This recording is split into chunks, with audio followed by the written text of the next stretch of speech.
Praise the lord. ఈరోజు దేవుని వాగ్దానం కీర్తన గ్రంథము 20వ అధ్యాయము 4వ వచనం. నీ కోరికను సిద్ధింపచేసి నీ ఆలోచన యావత్తును సఫలపరచునుగాక. ఆమేన్. దేవునికి స్తోత్రం, మహిమ కలుగునుగాక. మరి దేవుడు ఈ వాగ్దానం ద్వారా దేవుడు నువ్వేవైతే కోరుకుంటున్నావో ఆ విధమైనటువంటి దేవుని ఆత్మీయ విషయంలో దేవుని కోరిక సిద్ధింపచేయునుగాక. అలాగే దేవుని రాజ్యం కావాలని కోరుకుందాం. దేవుని సన్నిధిలో మనం ఉండాలని కోరుకుందాం. ఎల్లప్పుడూ దేవుణ్ణి ఆరాధించాలని కోరుకుందాం.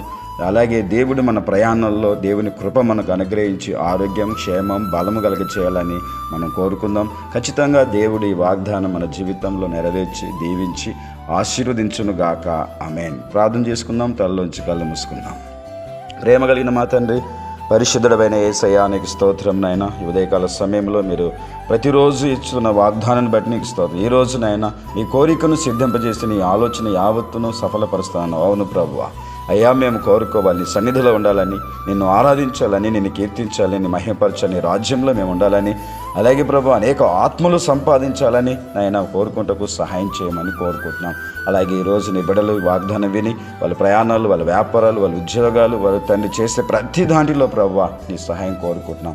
మీరే తోడే ఉండండి, మీరే దీవించండి, మీరే ఆశీర్వదించండి. నీ కృప, మీ సన్నిధి ఎల్లవేళలా తోడుగా ఉంచి క్షేమము, ఆశీర్వాదం, ఆరోగ్యం కలుగ చేయమని యేసయ్య నామములో ప్రార్థన చేస్తూ ఉన్నాము తండ్రి.